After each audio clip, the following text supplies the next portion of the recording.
Hey everybody, welcome back to another episode of Gunpowder and Freedom. So this is going to be yet another countertop video. As you can see, I'm down here in the countertop area of our shop, and it needs a good cleaning before we can start this set. This is going to be a very simplistic set. We're doing just a black rectangular piece with two square pieces with notches for I guess you can call it a barn. It's for a friend of ours. He's retiring, owned a pool company in our area. So he's trying to finalize this area so he has a nice place to relax and hang out during his retirement. So Dan, congratulations.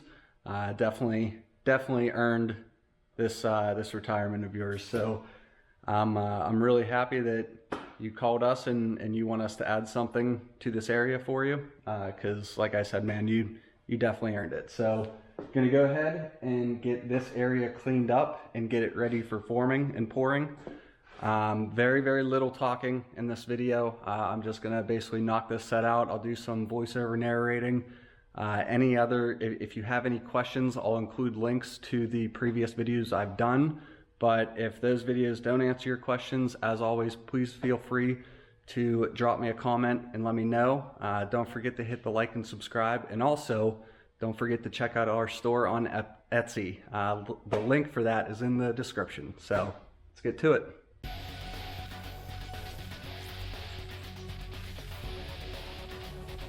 Now, just like any other countertop job, we have to start off by cleaning the floor to make sure we don't have any debris that's going to prevent our melamine from not sitting flat.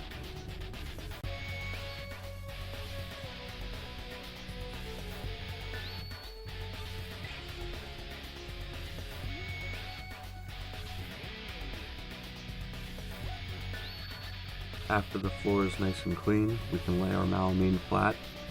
Then we use drip pieces of melamine as our forms. Make sure you pre-drill the holes for the screws, otherwise the melamine will split.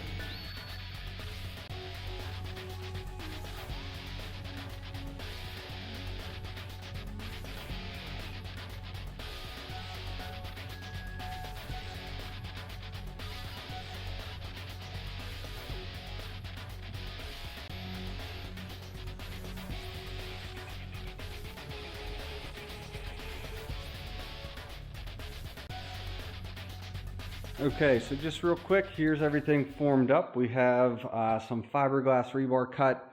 I'm choosing to use fiberglass because it's a short drive to the install site. We have 2 1/4 inch thick countertops, so we have a nice little buffer of space there. We don't have to worry about ghosting lines. And then it's going to be inside in a climate controlled building. So I think the fiberglass rebar are the way to go for this particular project. We have our knockouts in for the center posts that are going to be there. The customer asked for radiused corners there, so we made some foam, radiused corners inserts. Got those screwed down. It's time to get everything set up outside and get concrete mixed up. For our concrete, we use our play sand, Portland, fiber, Keller, super plasticizer, and water in our mortar mixer. I like to add 3 bags of sand, 1 bag of Portland, the Keller, and the fiber first to make sure that gets mixed up. Then I add water, and then I save 2 bags of sand to fine tune the mixture to make sure it's not too wet.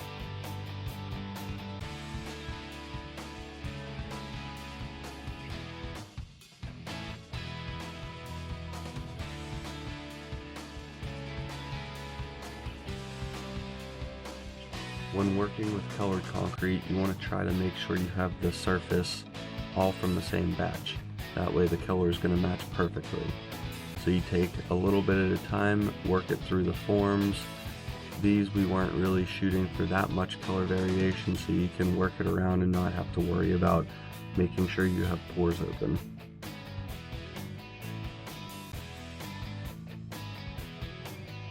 Once you get the surface covered, add more to make sure your rebar or wire is going to be suspended. That way you don't end up with ghosting lines. Once that's done, you straight edge it flat and then trowel it smooth.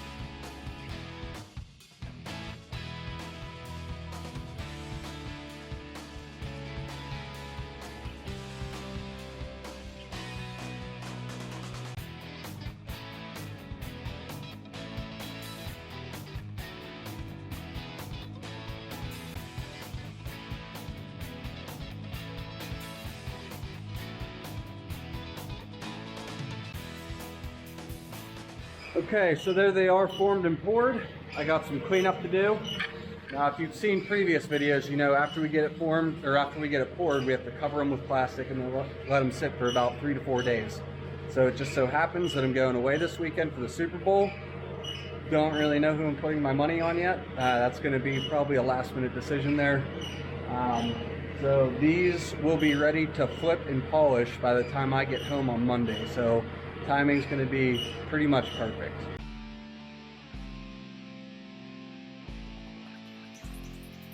After they've sat for a few days, you can flip them and start your polishing. Here I'm using our DS301 polisher with 50 grit polishing pads. Once I hit everything with the 50s, then I'll switch over to the 200 grit polishing pads.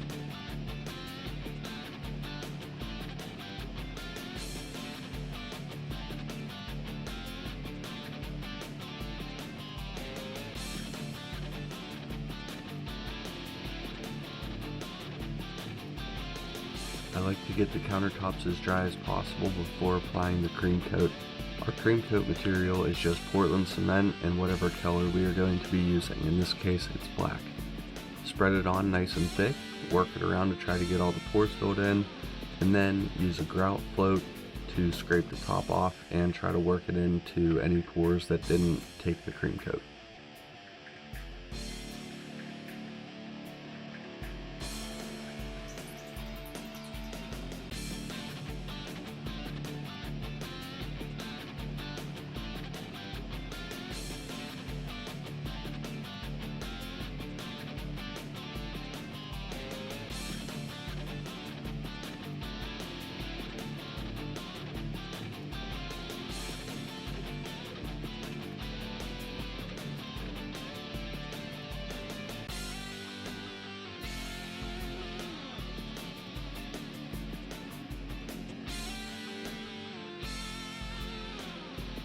After your cream coat has sat and dried, you can start polishing. With this, you can typically just use the 200 grit polishing pads. Now when you're using the hand pads, I typically start with the 50s regardless what step it is, and then I'll do the 200s. It just makes for a lot less scrubbing with the 200 grit pad.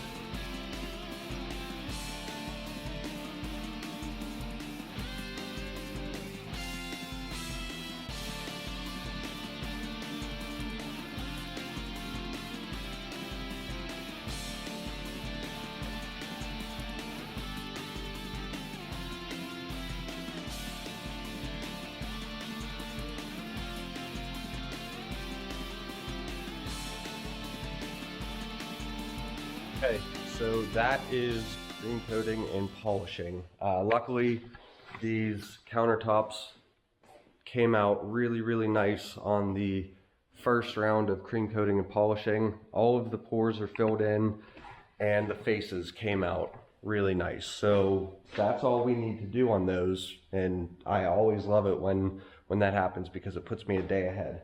If they don't come out that nice, if there's still pores that don't hold any of the cream coat, then you have to let them dry or squeegee them off or do something to get rid of the surface water, mix up more cream, and then repeat. So it's always really nice when that happens. But real quick, I just wanted to take a second and thank everybody for their continued support, whether it's, you know, liking and subscribing all the videos, watching the videos, and as well as our new Etsy shop. Man, it's early in the morning, but we made this Etsy shop, not really sure of how it was gonna work out. I'm really having fun designing all of this stuff, and you know, the best support you guys can give me, aside from purchasing things, I would like to make it very clear, I never want people to feel pressure in buying stuff. If you see something you like and you decide you want it, thank you a million times over. If you don't see anything you like, the best form of support you can offer me is to come back to this video, drop me a comment, and let me know, you know, hey, I'd like to see this. I like that design, but can we change it this way? You know, just stuff like that. Giving me feedback is what is going to make this channel and this store continue to grow and hopefully become more popular. So the link is in the description. If you have a free minute or two, I would greatly appreciate you guys popping over to our shop, checking out what we have and popping back over to this video and drop me a comment. Let me know what you think. So thank you guys for the continued support. Thank you guys to those of you that have went and bought stuff from our shop, and thank you for the people giving me feedback on that. It is all greatly appreciated, and you know, I can never say thank you enough. So on with the show. Okay, so here is the area that bar top is going. I like to come over a day or two before and get all the brackets mounted. I made all of these the other day up at the shop. Most of them are 1/4 inch thick steel bar stock. We're gonna mount them just like this. We have a router, so we'll router a little recessed area for this to sit down nice and flush with our top. And then this will provide good support for the overhang. Now, like I said, most of them are all 1/4 inch. We have this bigger one here that is 3/8 inch thick for our center, right where the two pieces are going to meet. That way, if I need to shim them, I have a lot more thickness there with the bar stock that's going to help keep them in place, while these ones are going to act as just you know, secondary supports. So I'm going to go ahead and get everything laid out, get routering, and get cleaned up.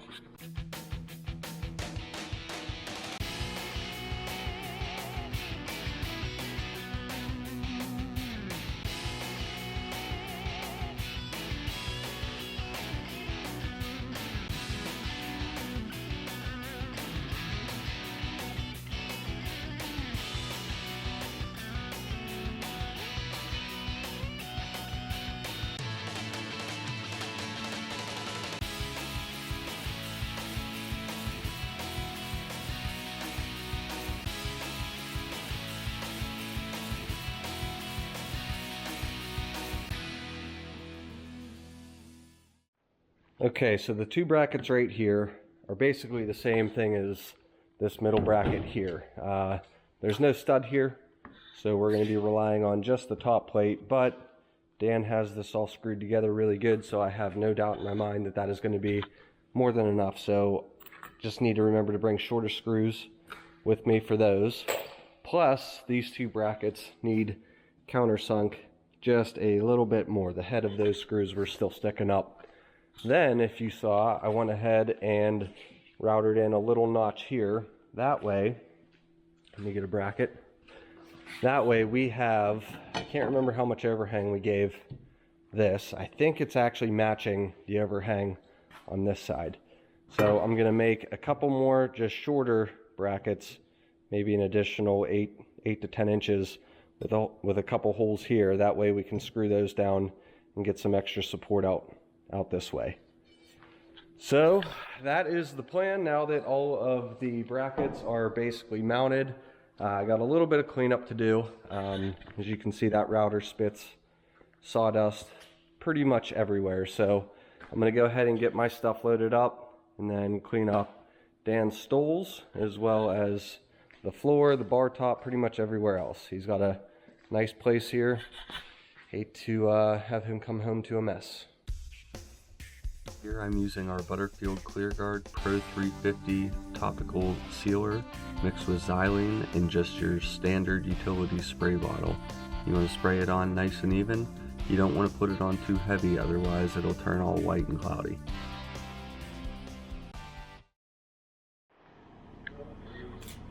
Okay, we ran over here to help Steve do his install. Man, I wish he could get closer, huh?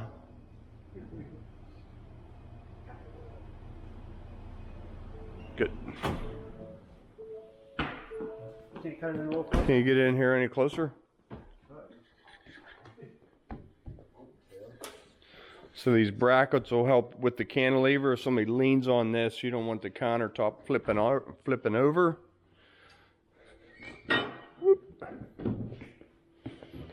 Okay. Screwing those down, huh? Yeah, I need to Just do these. Okay. All right, we'll go ahead and get it set up.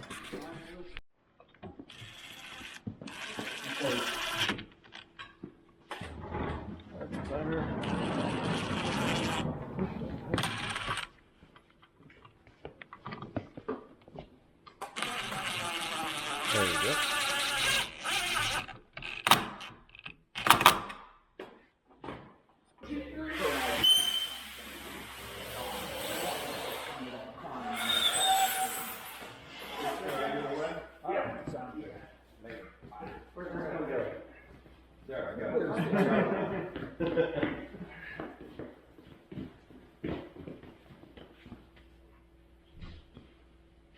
You want to go to the other side, Steve, or just slide? Okay, biggest piece. This side going up next to the other seam.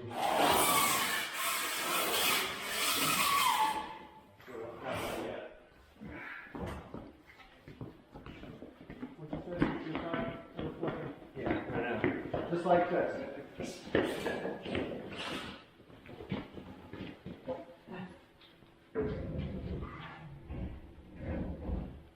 Steve measured it.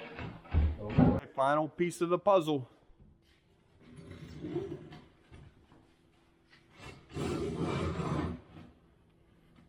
That's a nice fit, Steve. Nice. Yeah, I measured it like really good. Why is this one so clean and why is this one all dusty? Don't need to worry about that one. Need an 8 this way. Yeah. Yeah, Yeah, this one needs to go. another 1/8. Ready, Matt? Okay, I can't do that and hold the camera. So I'll just hold the camera. Yeah. There I am in charge of the camera and I'm missing everything. You're fired. Wait, finish this and then you're fired. Does that mean I'm getting paid that you can fire me? No, I can't. This is for your friend, and you said make him a deal, so. I don't have any friends, Steve. You got abundantly me. So that's what we're looking for.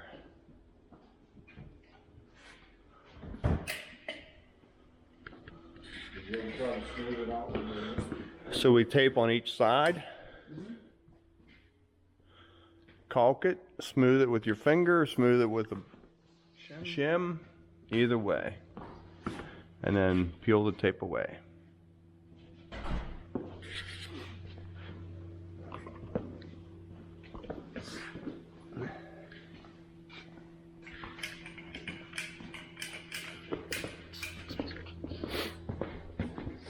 Jump back and forth here a little bit.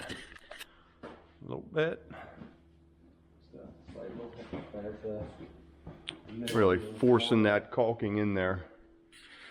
Give that a peel. This is my job site. Why don't you let me do the? Why don't you keep the camera on? You guys hear how he talks to me? Oh yeah. Where do you think I learned it from?